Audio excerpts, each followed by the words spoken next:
stand here today. But I have a fault. I don't like Mike. So I'm gonna talk to you and try to project my voice as much as possible. Right? So this is my school. Oh. I hope I don't have to pay for it.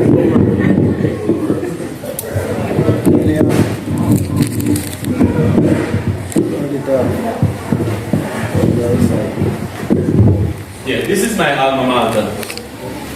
And right where you're sitting was my grade 5. And my teacher at that time was Miss Chambers. They said Miss Chambers. And she was a no-nonsense teacher. Amen. Terry sitting there is my classmate. So I am at home. This is my home. I am happy to see the young men and the fathers, grandfathers, uncles in the audience today. Because so much is left on the shoulders of the people. And in keeping with the theme today, reigniting the village, it takes me back to my own little village.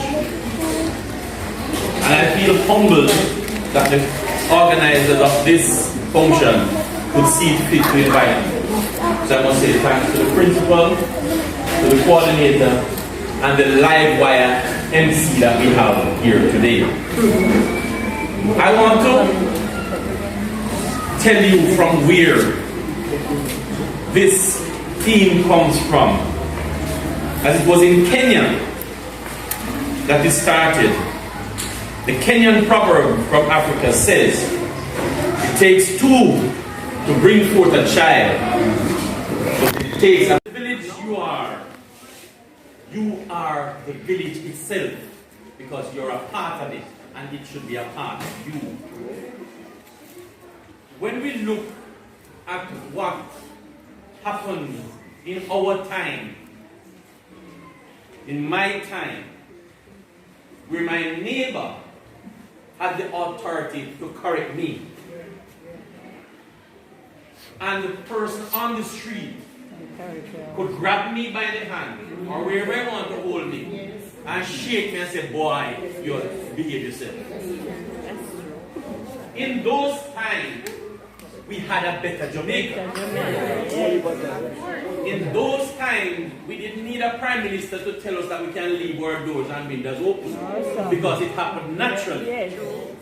Because in those times, we were our brothers' keepers. And we have to look back and see why things have changed. The fire that we had then, we need to reignite it. We need to light that same fire again, where we took care of our own.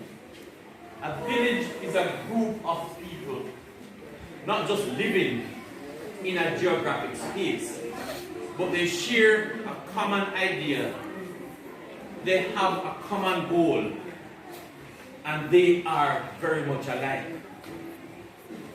One time, you see the people in Ramako are full people then. You see the people in Ramako are white people then. Our Malatas they call them. You see Kukwediwaka people are warrior them. They fight them. So therefore, the village had an image, and you were a part of that image. Where did we lose it along the way? That's the question we're going to ask. Where did we lose our image of a village? I lived in Orange River, just down the road there. And on our way to school, we would either walk on the dangerous viaduct, which was the highest bridge in Jamaica at the time, or we walk through Mr. Francis Coffee and come up on line, or we take the long road, walk up Pumpkin and come up. And when we were coming to school, all the brands and people they come one. All the bars of people they come as one. When you see spring water come down the hill, they come as one. Where have we lost it? We had unity at that time. We had love. So the question is, why did the fire go out? Who out the fire?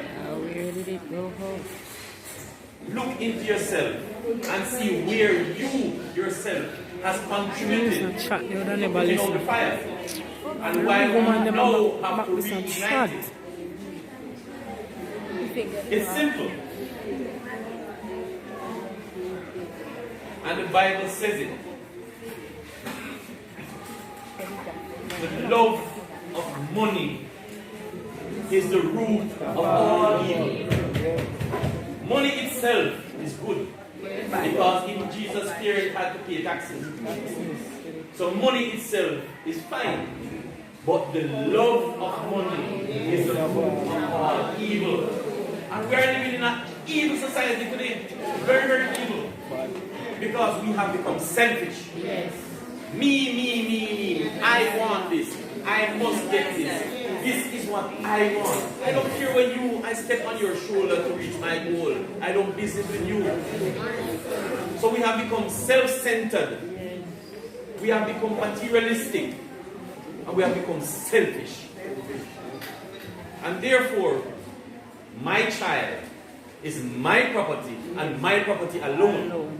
My child is the only child that must become a doctor or a nurse or a teacher. Your picnic, a foolishness.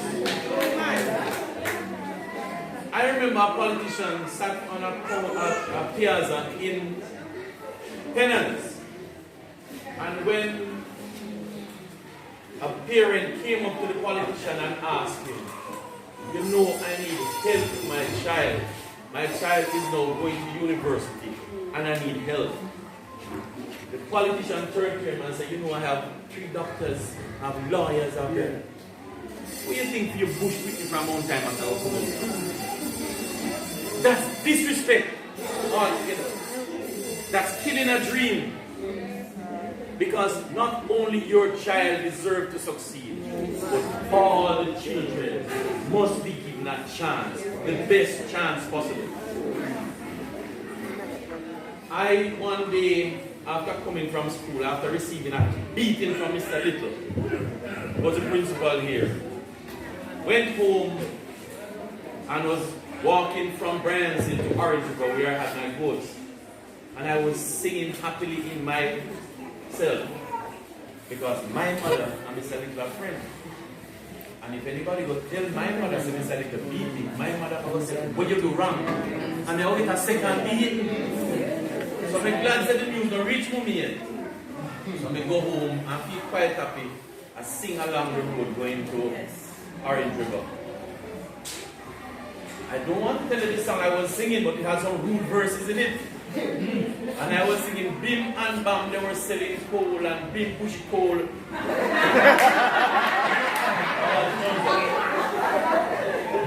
Lord have mercy. As Calvin May was coming from Orange River. I was in a side road. I didn't see poor Mas Calvin. And I was singing my song happily going to Orange River. When I'm coming back home with the goats then now, and I reach up a turpentine tree, that's where there's a fork in the road. One go Brennan's Hill, one go Orange River, one go Corner Road. You only hear Mas Calvin say, Masters, have we been pushing coal again? And I was terrified because my mother had light. The simplest thing, boof, boof, you can get it. And all the guys said, to Mas Calvin, not tell me.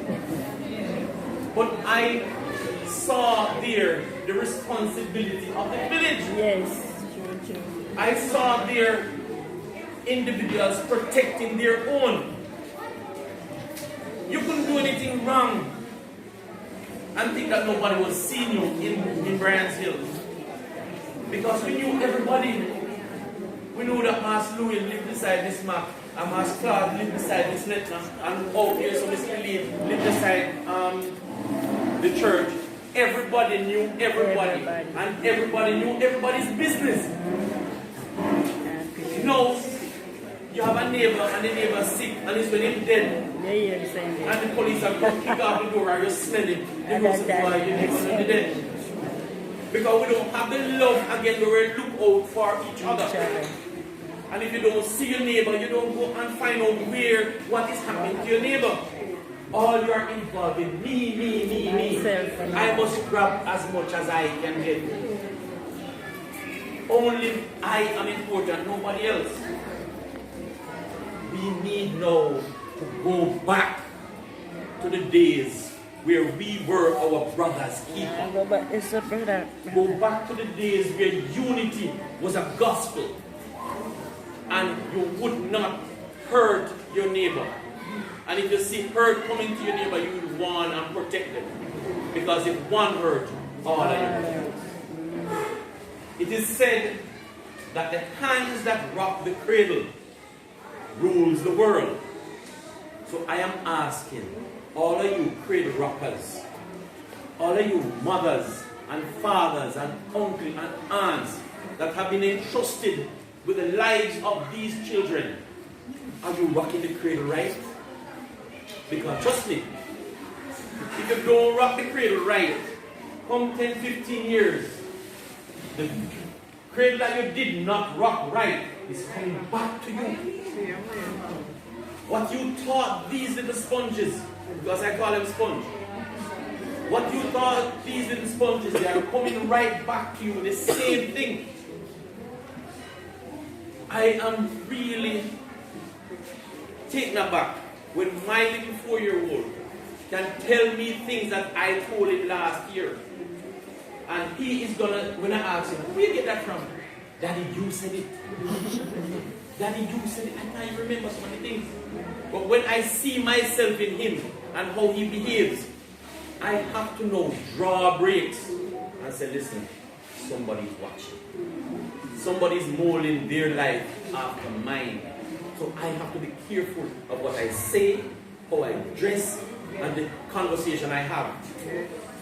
You cannot expect your neighbor to look after your child if at home you are bad-mouthing your neighbor. You're keeping malice with your neighbor, and then you expect your child to be respectful to that person. It don't work like that. You can't plant corn and expect to reap peas. So if you instill in these children that they don't need to listen to adults, only you, you're making a sad mistake. You're not rocking the cradle right at all. The hand that rocks the cradle rules the world. So why are we having so many criminals now that have no respect for life? How can you stab a 6-month-old child to death? How can you cut off the neck of your relative? Where is your inner man that says, thou shalt not kill? In my time, going to church was a must.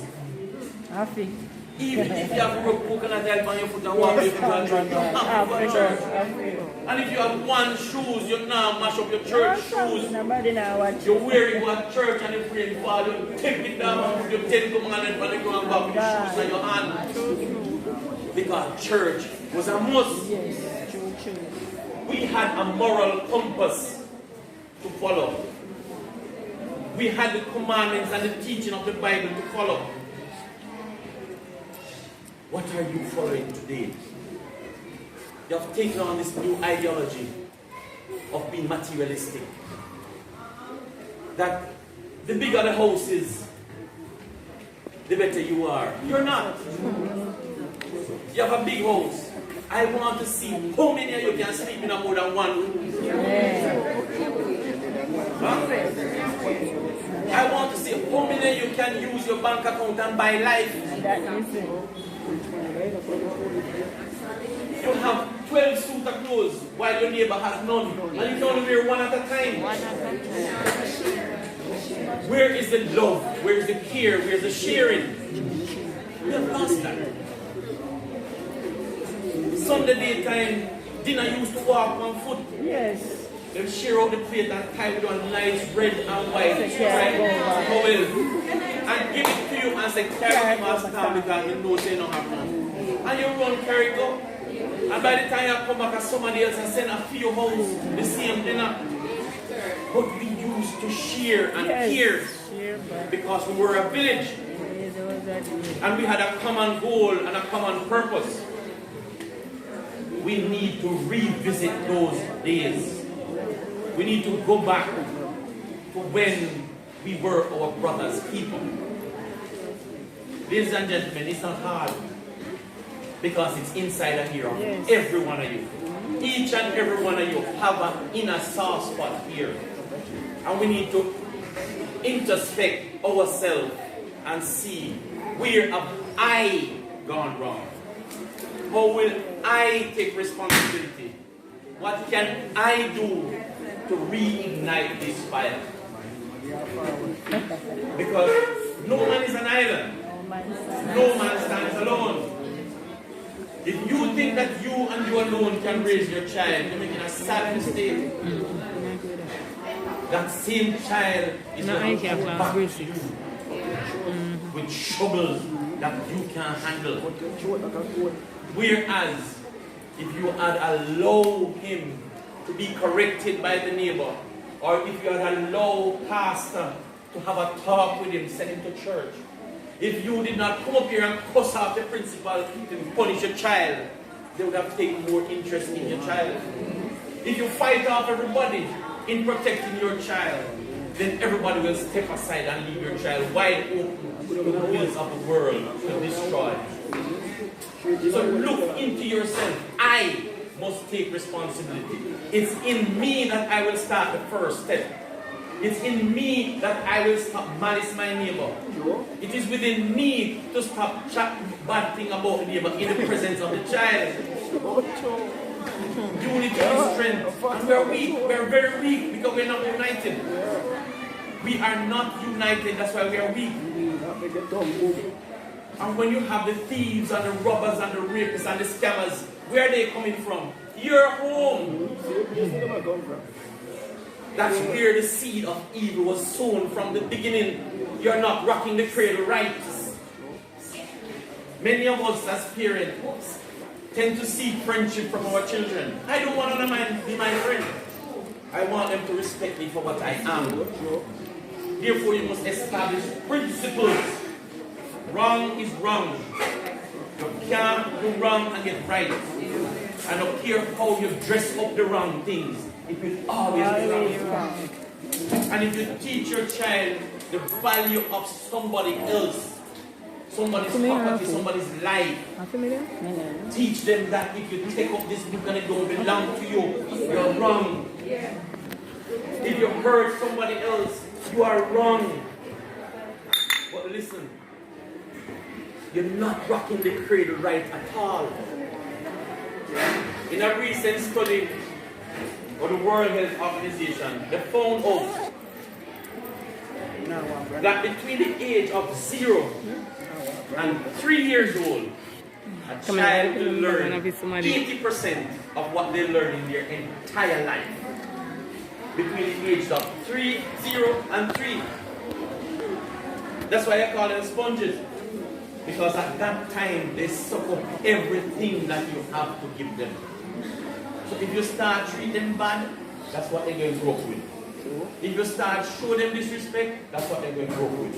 If you start being materialistic and don't care about anything, that's what they're going to grow up with. So you, with the hands that are rocking the cradle, rock it right.